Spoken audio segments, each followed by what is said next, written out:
What's going on, guys? So today I'm going to show you a trade that I made on Cardano and my thought process behind it, and I'm going to set targets for what I think for the coming future. So for Cardano, you can see that we ended a nice impulse of 5 waves, and then we had a correction, an ABC correction with 5 subwaves, and the optimal spot to make a trade was obviously here, but sometimes you don't know for sure if it's gonna go back up and then go down again. So I caught this trade when I saw this type of pattern. It was around here. We were around here. No, I think we were around here. And by the way, if you want to check my initial post that I did when I did this trade, you can go to my Twitter account. It's at Ben Kalashnikov, and you can check it out here. So I posted this the 8th of April, and yeah, so I bought in around, yeah, set buy orders here for a higher risk reward. So that was around the 8th.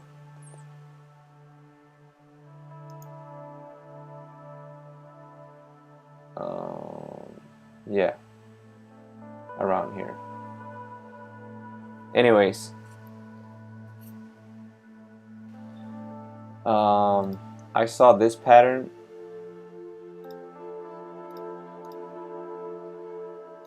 Something like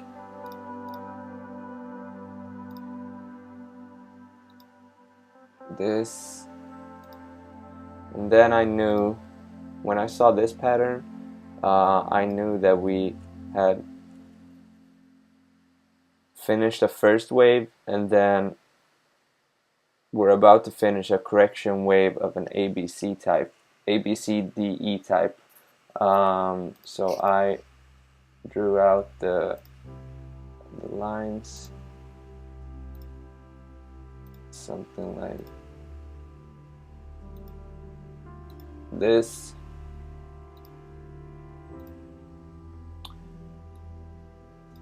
And when the ABCDE pattern ends, usually it usually breaks out on the upside. So I think I made the trade around here, and I set a pretty tight stop loss in case we break down on the downside. So I think I had something like 3% or something, and my initial target was just to hit the upper line of the triangle, and that would give me risk to reward ratio at 3 and profit of 11%. But in this case, if we assume that this is the first wave and we're about to finish the second wave, then we have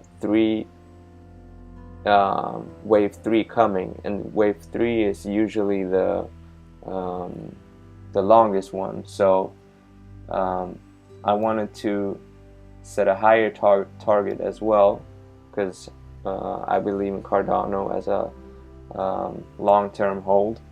So what I did was that I take the Fibonacci trend tool,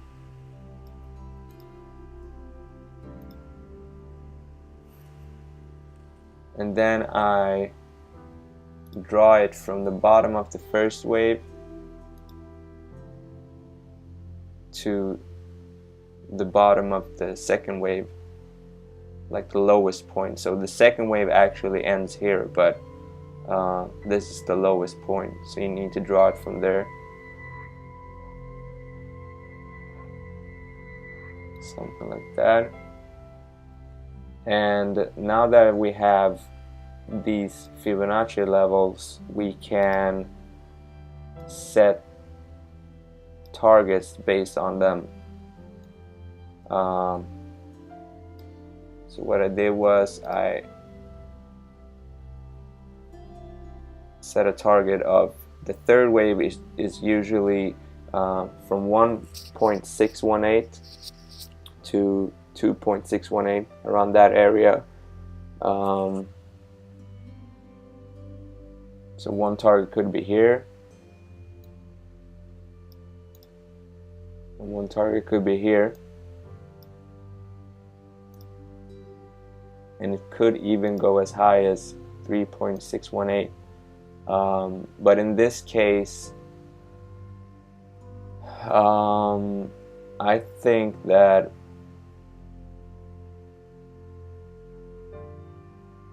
the third wave, the first wave was pretty long or high, so I think the third wave will probably end up in the 2.618 area, which is a pretty common area for it to end. And we can double check this now that we have some more data coming in. And the third wave is usually the third wave consists of 5 subwaves. So right now I can see that we've completed 3 waves. So from here we go 1, 2, 3. We're about to finish the 4th one. It could either be an ABC type of correction that would end here, or ABCDE, just like this type of pattern, a triangle pattern. So let's say the 4th wave ends around this resistance area, or now support level. It ends here.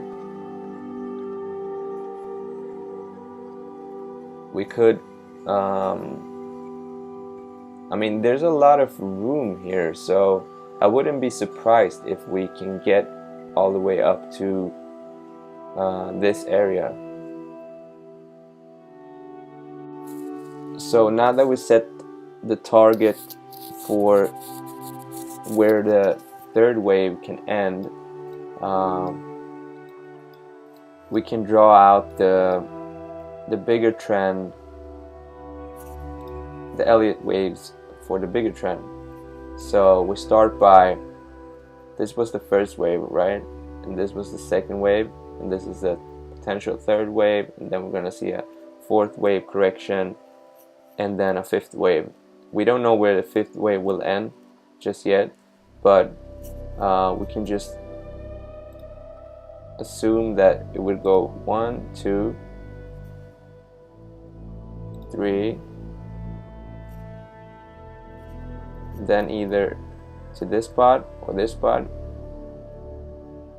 Let's choose something in between, because we can find some resistance here. That's the third wave. Then we might correct down here to this area. The third wave usually corrects around 40%. So maybe here. And then the 5th wave is usually as long as the first wave, or it could be extended as well. But I'm just gonna use this target that we set here, because like I said before, there's a lot of resistance here, so I wouldn't be surprised if we end here. So I'm gonna place it there.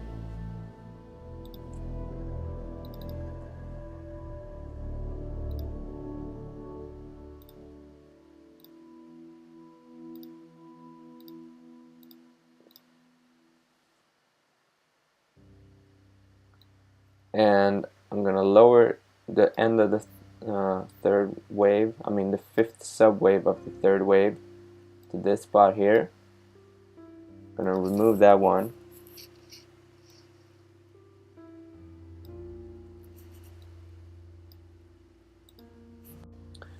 So now we can see that the fifth wave is in line with the 3.618, which is a usual spot where it could end, and we're not going to focus too much on that one, on that target for now. We're going to have this as our main target, and then when we reach that target, we're going to reevaluate and see if there's any more, if we can draw it differently. But what I'm going to show you is that potential trade that I found that you can make, because if you miss this train, there might be a spot here which is similar to this one, but it's yeah, we can check what the risk to reward ratio is. So I'm gonna remove the retracement, and I'm gonna zoom in to this area. First I'm gonna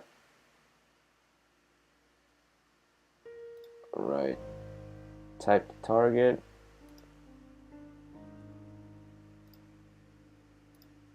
So I'm gonna type short-term target at 4384.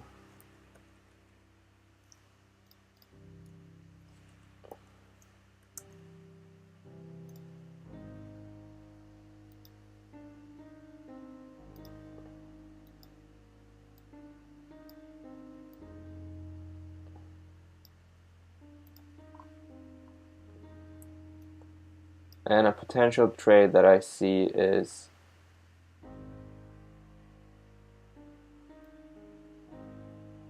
this trade right here.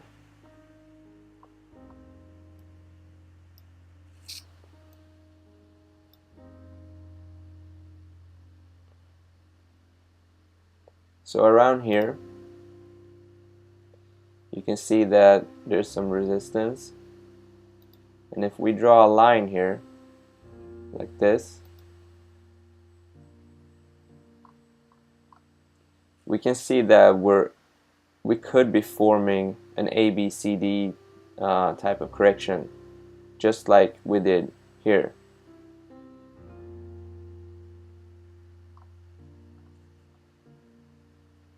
And if I just remove these lines,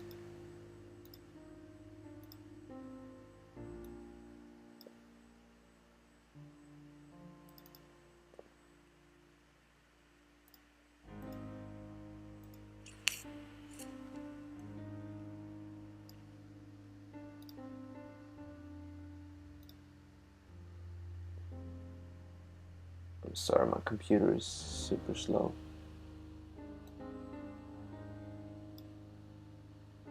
So this line isn't perfect, but we can take this, yeah, this top right here, and then we draw a line from this spot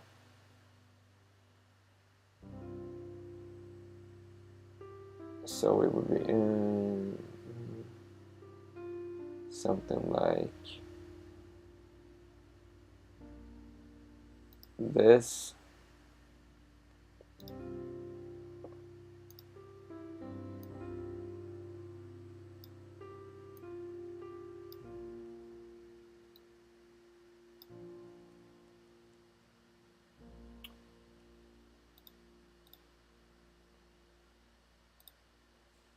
Then we take the ABCDE,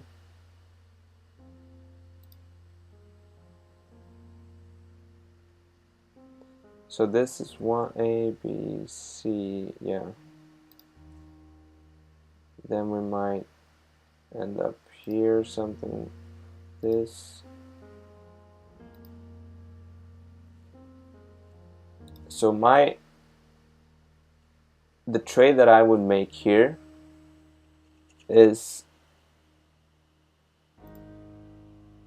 I would buy in here where we can find support,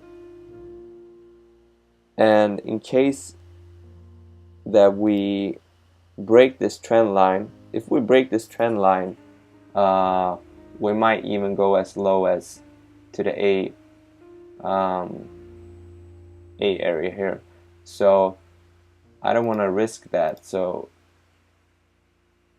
I'm just gonna set a short stop loss around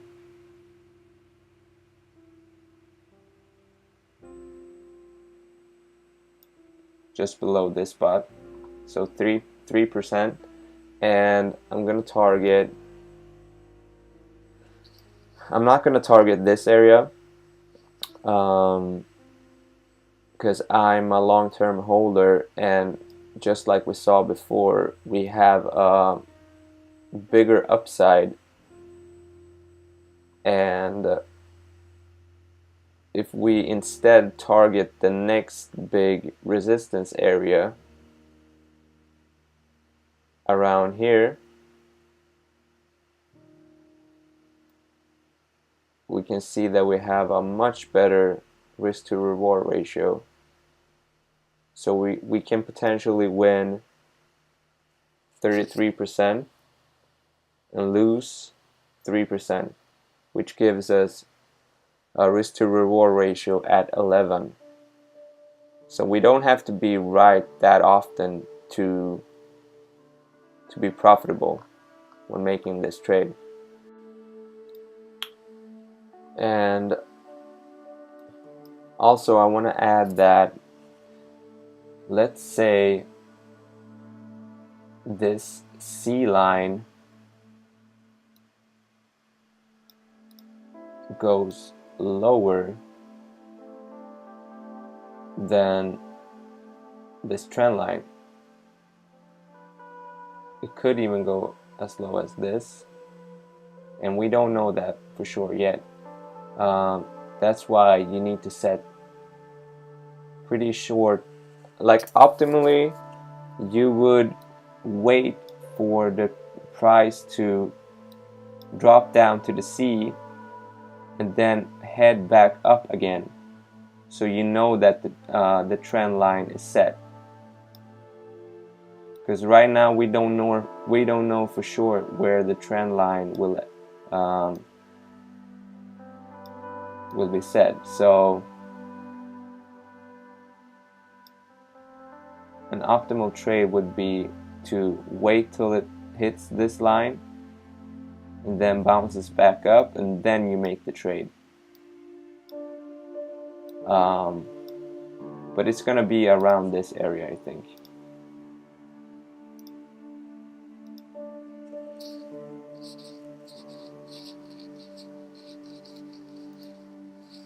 So if you make the trade here, if you make the trade there, and then the price drops to this area, sure, you're gonna get stopped out. You're gonna lose 3%, but then you can just make a new trade. When it bounces back up, you make a new trade here and catch it again. So then you have to redraw.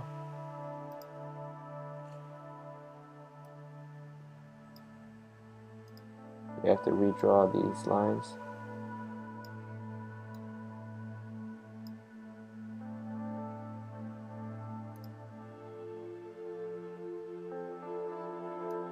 You have to set the new trend lines.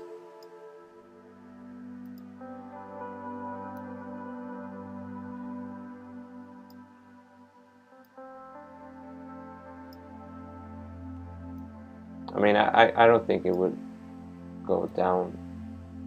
I mean, it could go down to even that area, but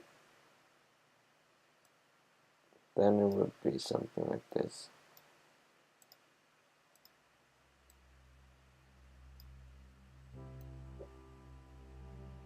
Yeah, something like that.